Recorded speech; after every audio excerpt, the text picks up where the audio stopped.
Hello class, हम लोग पढ़ेंगे लास्ट टॉपिक एडजॉर्प्शन का। जो लास्ट टॉपिक है वो क्या है आपका? Application of adsorption. आज आपका एडजॉर्प्शन पूरी तरह से क्या हो जाएगा? खत्म हो जाएगा। एप्लीकेशन ऑफ एडजॉर्प्शन देख लीजिए। अगर हम बात करें कम्पिटिटिव के बारे में तो यहाँ से कोई क्वेश्चन आने की संभावना बहुत ज़्यादा कम है, लेकिन अगर हम बात करेंगे बोर्ड एग्जाम के पर्सपेक्टिव से, चाहे आपका यूपी बोर्ड हो चाहे आपका सीबीएसई बोर्ड है, तो ये 3 नंबर का बहुत बढ़िया क्वेश्चन बनता है। तो सबसे ज़्यादा दिक्कत क्या होती है आपके साथ? सबसे ज़्यादा दिक्कत ये होती है कि 2-3 हेडिंग हम लोग याद रखते हैं, उसके बाद हेडिंग क्या हो जाता है आपका? भूल जाता है ना। तो कोई दिक्कत वाली बात नहीं है, हम आपको सारी बातें बताएंगे। पहले आपको याद, क्योंकि इसमें याद ही करना है, कोई समझना नहीं है। इसको हम लोग कहाँ अप्लाई करते हैं, वही एप्लीकेशन है। सिंपल सी बात है कि भैया हम पेंट पढ़ रहे थे, पेंट बनाने के बारे में पढ़ लिए, अब कहाँ अप्लाई करेंगे वो देख लेते। दीवार में लगाते हैं, घर में लगाते हैं, बेंच पे लगाते हैं, चेहरे पे लगाते हैं, कहाँ लगाते हैं उसको हम लोग देखेंगे। तो एप्लीकेशन देखने के लिए आपको सिंपल ये जो मैं ट्रिक बताने जा रहा हूँ वो समझिएगा। एक बहुत ही बदतमीज किस्म का आदमी है, बहुत ही बेकार है ना। तो अगर कोई बहुत बेकार है तो उसको बेकार ही कहेंगे, है ना। बेकार को हम लोग क्या कहेंगे? बेकार आदमी है जिसका नाम है विनोद मोहन। ये जो बेकार आदमी है इसका नाम है विनोद मोहन, है ना। किसी का नाम होगा तो भाई प्लीज बुरा मत मानना, क्यों समझने का है ना। और विनोद मोहन बहुत ही क्या है आपका? दुष्ट है, जिसको मैं लिख रहा हूं आप समझ जाएंगे, है ना। ये विनोद मोहन है, ये बहुत बड़ा दुष्ट है। तो दुष्ट आदमी को कौन पकड़ के लेके जाएगा? उसको पकड़ के लेके जाने वाला कौन होगा? उसको पकड़ के लेके जाएगा सीआईडी, है ना। उसको सीआईडी पकड़ के लेके गया, लेकिन वो सीआईडी उसको समझा नहीं पा रहा है। तो समझा नहीं पा रहा तो उसके लिए कौन आएगा? पुलिस आएगी, है ना। पुलिस को हमारे देश के अलावा अमेरिका में अगर बात करें तो एफबीआई कहते हैं ना, एफबीआई वालों को भी पुलिस ही कहते हैं, ठीक है ना। तो हम उसको थोड़ा सा चेंज कर दे रहे हैं, एफबीआई की जगह एफआईसी कर दे रहे हैं बस। तो विनोद मोहन था, बहुत दुष्ट था, उसको सीआईडी पकड़ के ले गए और सीआईडी के बाद ये भी एक एजेंसी है एफआईसी, वो दोनों एजेंसी मिलके इसका क्या कर रहे हैं? इसका ट्रीटमेंट कर रहे हैं, इसका बढ़िया से, है ना। तो हम लोग देखते हैं अच्छे से, तो आपको कभी भी भूलेंगे नहीं। वी से हम लोग समझ जाएंगे वैक्यूम। अभी मैं बताऊंगा 1 बाय 1, 5-10 मिनट में खत्म हो जाएगा। एम से क्या हो जाएगा आपका? एम से हो जाएगा आपका मास्क। एम से क्या हो जाएगा आपका? मास्क हो जाएगा। एच से क्या हो जाएगा आपका? ह्यूमिडिटी, ठीक। सी से हो जाएगा आपका कलर, सी से हो जाएगा आपका, जिसको हम लोग क्या कहते हैं? कलर कहते हैं, है ना। आई से आपका हो जाएगा इनर्ट गैस। इस आई से क्या हो जाएगा आपका? इनर्ट गैस, ठीक। डी से अगर हम देखेंगे तो डी से क्या हो जाएगा? डिजीज। डी से हो जाएगा डिजीज। एफ से हो जाएगा आपका फ्रॉथ, फ्लोटेशन, ठीक। इस आई से या इस सी से हम लोग कह लेते हैं कैटालिस्ट, कैटालिस्ट समझते हैं। और इस आई का मतलब हो जाता है आपका इंडिकेटर। अब 1 बाय 1 हम बताते हैं, आपका कभी भी गलत नहीं होने वाला है, ठीक। ये सारी बातें समझ ली। विनोद मोहन था, दुष्ट टाइप का आदमी था। सीआईडी और एफआईसी दो एजेंसियां मिलकर इसको पकड़ के लेके गई। हमारा एप्लीकेशन खत्म हो गया, बिल्कुल से खत्म हो गया। देख लीजिए, वैक्यूम, प्रोटेक्शन ऑफ वैक्यूम लिखना ही होता है, तो थोड़ा मैं समझा दूंगा तो आप लिख सकते हो अपने आप से। प्रोटेक्शन ऑफ वैक्यूम, वैक्यूम मतलब होता है नो एयर। नो एयर मतलब एक ऐसी जगह, जैसे हम कमरे में बैठे हैं, इसमें से एयर को निकालना है, तो हम क्या करें? एयर को एब्सॉर्ब कर लें। कोई भी ले आते हैं, जैसे NiPT, PD, कोई भी हम मटेरियल लेके आते हैं जिसमें इन सारे गैस को क्या करते हैं? उसके सरफेस पे एब्सॉर्ब करके लेके चले जाते हैं।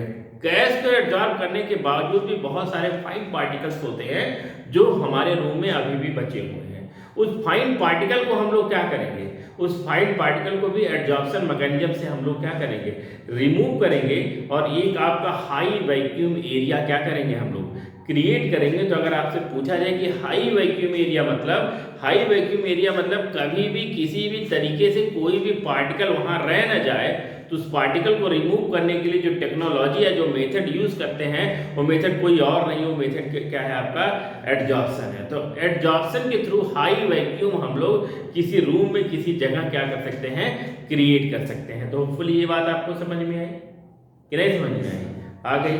अब देख लीजिए, हम मोहन सिकौजे का मास्क सब लोग जानते हो कि पोल्यूटेड मास्क आता है, आप पोल्यूशन मास्क लगाते हो। अभी कोरोना है तो कोरोना वाला मास्क लगाते हो ताकि आपके कोरोना के वायरस हमारे रिस्पिरेटरी ट्रैक में ना जा पाए। लेकिन उससे पहले जो मास्क लगाते थे किस लिए लगाते थे, धूल से, मिट्टी से, इन सारी चीजों की बचने के लिए हम लोग मास्क का क्या करते थे, यूज करते थे।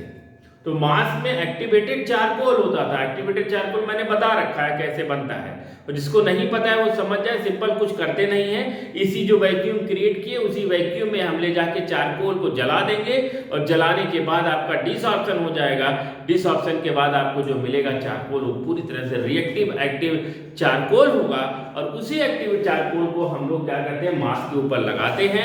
और उसी मास्क से जब हमारे बहुत सारे गैस मॉलिक्यूल जाते हैं, तो जिस गैस मॉलिक्यूल का मॉलिक्यूलर मास ज्यादा होता है वो मॉलिक्यूल आपके एक्टिवेटेड चारकोल के सरफेस पे एब्सॉर्ब हो जाते हैं, और नॉन लिक्विफाइंग जो गैस होगा वो गैस हमारे रिस्पिरेटरी ट्रैक्ट में जाता है, जिसकी वजह से हम पोल्यूशन से क्या हो जाते हैं, बच जाते हैं।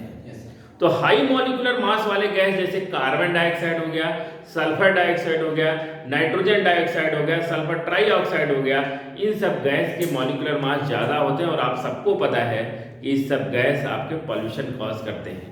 और जो गैस लिक्विफाई नहीं होता है, आपने पढ़ा है, आपने क्लास 11 में स्टेट ऑफ मैटर में पढ़ रखा है कि हाइड्रोजन हो गया, ऑक्सीजन हो गया, नाइट्रोजन हो गया, ये सब नॉन लिक्विफाइंग गैस है। मतलब हो तो सकते हैं, होने को तो कुछ भी हो सकता है ना, लेकिन ये आसानी से लिक्विफाई नहीं होते। तो ये हमारे रिस्पिरेटरी ट्रैक में जाएंगे, ये सब रिएक्शन नहीं करते हैं, कोई नया प्रॉब्लम नहीं क्रिएट करते हैं, तो हमको कोई दिक्कत नहीं होगी। तो हम पोल्यूशन मास्क बना सकते हैं एडजॉर्प्शन मेथड का यूज करके। और ये होता है ह्यूमिडिटी, जो मैंने आपको बताया है, स्टार्टिंग में बताया है। जो नए कपड़े आप खरीद लेके आते हो, नए जूते खरीद के लेके आते होगे, उसमें छोटे छोटे पाउच होते हैं सिलिका जेल के। सिलिका जेल के छोटे छोटे क्या होते हैं, आपके पाउच होते हैं। वो पाउच क्या करते हैं, वो आपके ह्यूमिड एयर, मतलब जो वाटर है एयर के अंदर, उस वाटर को अपने सरफेस पे क्या करेंगे, एब्सॉर्ब कर लेंगे, और आपके जूते को, आपके नए कपड़े को खराब होने से क्या करेंगे, बचाएंगे। तो सिलिका जेल के पाउच पे लिखा रहता है कि चबाने का नहीं है भैया, क्योंकि अगर चबा लोगे तो कुछ भी हो सकता है, पता नहीं क्या हो सकता है। हमने तो कभी चबाया नहीं, तो हमको पता नहीं क्या हो सकता है, लेकिन चबाना नहीं उसको। उसका काम सिंपल सा है कि उसमें पड़ा रहेगा। अगर आपको नए कपड़े को फोल्ड करके लंबे समय तक रखना है, तो मार्केट से सिलिका जेल के पाउच, बड़े बड़े पाउच मिलते हैं, उस पाउच को उसमें रख के आप आराम से रख सकते हो। वो सिलिका जेल कभी भी उसके चारों तरफ पानी को आने नहीं देगा, क्योंकि वो अपने सरफेस से पानी को रोक के रखेगा, और आपका कपड़ा खराब होने से क्या हो सकता है, बच सकता है। तो पानी यूजफुल भी है, पानी हार्मफुल भी है। अगर पानी ना रहे तब भी मर जाए, और पानी अगर दीवार में आने लगे तो दीवारें खराब हो जाएगी, घर गिर जाएगा बेटा, कपड़े खराब हो जाएंगे, जूते खराब हो जाएंगे। तो ह्यूमिड एयर को एब्सॉर्ब करने के लिए सिलिका जेल का यूज करते हैं, और टेक्नोलॉजी सिंपल सा प्रोसेस यूज करते हैं, जिसको हम लोग क्या कहते हैं, एडजॉर्प्शन। कलर आ गया, कलर आ गया भैया। आज के डेट में सब कुछ हमको एकदम चमकती हुई चाहिए। चीनी अगर मार्केट से खरीदे जाएंगे तो चमकती हुई चीनी चाहिए। चमकती हुई चीनी से क्या होगा, कलर को हटाने के लिए, गंदगी को हटाने के लिए हम एक्टिवेटेड चारकोल का क्या करते हैं, यूज करते हैं। वो एक्टिवेटेड चारकोल क्या करता है, वो अपने सरफेस पे कलर को एब्सॉर्ब करके आपके चीनी को कलरलेस बना देगा, व्हाइट हो जाएगा। टूथपेस्ट का एडवर्टीजमेंट आता है, टूथपेस्ट का एडवर्टीजमेंट आएगा कि स्पार्कल टीथ हो जाएंगे, दांत चमकेंगे, आपके चमचमाते हुए दांत आएंगे। चमकेगा कैसे भैया, क्योंकि उसमें एक्टिवेटेड चारकोल डाल के रखा। तो चारकोल डाल के रखा, आपने ब्रश किया और दिखा रहे कि भाई आलिया भट्ट, करीना कपूर, इन सबके दांत क्या रहे हैं, आपके चमक रहे हैं। आपके चमके रहे चमके, लेकिन उनके दांत तो बढ़िया बेहतरीन चमकेंगे। आप देखिए, आपका एक क्रीम का एडवर्टीजमेंट आता है फेस वॉश का, है ना, उसमें एक्टिवेटेड चारकोल डाल के रखा है, तो करता क्या है कि आपके स्किन से कलर को क्या करेगा, कलर को मतलब क्या आप कलरलेस हो जाएंगे, नहीं, आपकी स्किन के ऊपर जो गंदगियां हैं, डस्ट पार्टिकल, उसको रिमूव करेगा। उसके बाद आपका चेहरा क्या लगेगा, एकदम चमचमाता हुआ ग्लो करेगा, बिल्कुल भी नहीं ग्लो करेगा, केवल और केवल आपका क्लीन हो जाएगा, ग्लो करने के लिए रिस्पॉन्सिबल नहीं होता, अदरवाइज चेहरे का कलर ही चेंज हो जाए। मेलानिन आपका खा गया एक्टिवेटेड चारकोल, ऐसा नहीं होता, मेलानिन खा जाएगा तो आप अंग्रेज की तरह दिखने लगोगे बिल्कुल भी। चलो, इनर्ट गैस, इनर्ट गैस क्या होता है भाई, इनर्ट गैस को भी रिमूव करने के लिए आपका एडजॉर्प्शन टेक्नोलॉजी का यूज किया जाता है। क्यों, क्योंकि इनर्ट गैस तो किसी से रिएक्शन करते ही नहीं। तो अगर हमको वैक्यूम क्रिएट करना है और हमारा सारा एयर निकल गया इनर्ट गैस रहे, क्या आप कैसे निकालें भाई, किसी भी तरीके से सारे गैस को निकाल दिए, हीलियम को निकालें तो कैसे निकालें, तो यही सिंपल सा तरीका है कि भैया इसमें एडजॉर्प्शन करा दो, एडजॉर्प्शन में सारे गैस सरफेस पे एडजॉर्ब हो जाएंगे और उसको निकाल के हम लोग क्या करेंगे, अपना काम करेंगे।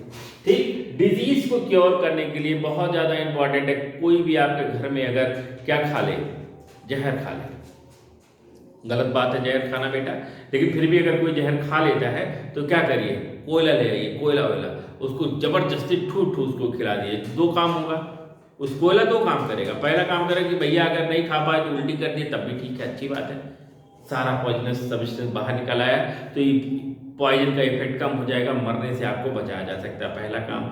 दूसरा काम, वो एक्टिवेटेड चारकोल अपने सरफेस के ऊपर उस पॉइजन को क्या करेगा, एब्जॉर्ब कर लेगा, और पॉइजन को एब्जॉर्ब कर लेगा तो पॉइजन आपके बॉडी के ब्लड से रिएक्शन करने से क्या हो जाएगा, बच जाएगा, और जब बच जाएगा तो आप भी बच जाओगे, सिंपल सी बात है।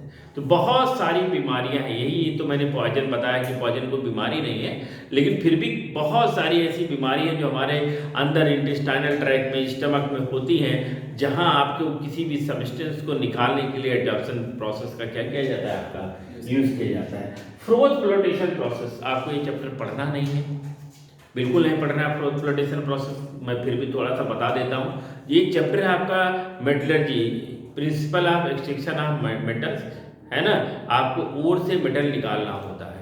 ओर से मेटल निकालने के लिए ओर को पहले धोते हैं, है ना, धोते हैं, फिर क्या करते हैं, पहले पीसते हैं, फिर धोते हैं, फिर सिखाते हैं, फिर केमिकल प्रोसेस यूज करते हैं। मतलब कोई भी सामान आप जब लाओगे तो पीसोगे, धोओगे, सुखाओगे, एक तरीका करते हैं।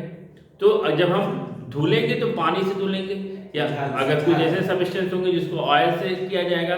फ्रॉथ मतलब होता है झाग, झाग का फ्लोट करना, ऊपर की तरफ आना, तैरना।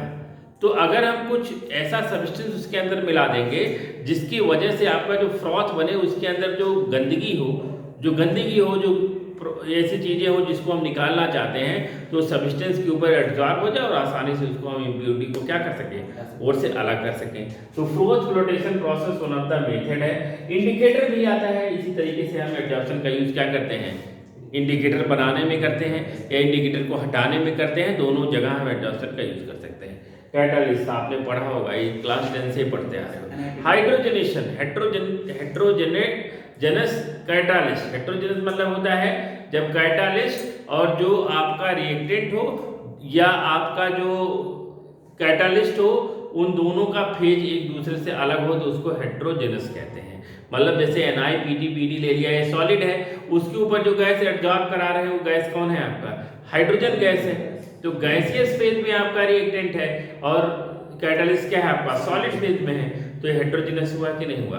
तो बहुत सारे कैटालिटिक रिएक्शन में हम एब्जॉर्प्शन टेक्निक को क्या करते हैं, यूज करते हैं। तो दिस इज द एप्लीकेशन जहां आपका वैक्यूम हो जाएगा, मास्क हो जाएगा, ह्यूमिडिटी हो जाएगा, डिजीज क्योर करेंगे, कैटालिटिक रिएक्शन में देखेंगे, इंडिकेटर बनाने में, हटाने में यूज करेंगे, इनर्ट गैस को रिमूव करने में करेंगे, कलर को हटाने में करेंगे, बहुत सारे सब्सटेंस, चीनी, शुगर हो गया, इससे कलर हटाने में करेंगे, और फ्रोथ फ्लोटेशन जो मैंने आपको बता दी। ये आपके 9 मेथड हैं, 9 तरीके हैं, 9 एप्लीकेशन हैं जो हमारे बुक में दिए गए हैं। इसके अलावा आपको कोई और एप्लीकेशन नहीं पढ़ना है, तो आपको 3 नंबर आप आसानी से लिख सकते हो, जितना मैंने आपको एक्सप्लेन किया। तो आप अब बस इतना ही, आपको मैंने पूरा का पूरा पढ़ा दिया है एब्जॉर्प्शन।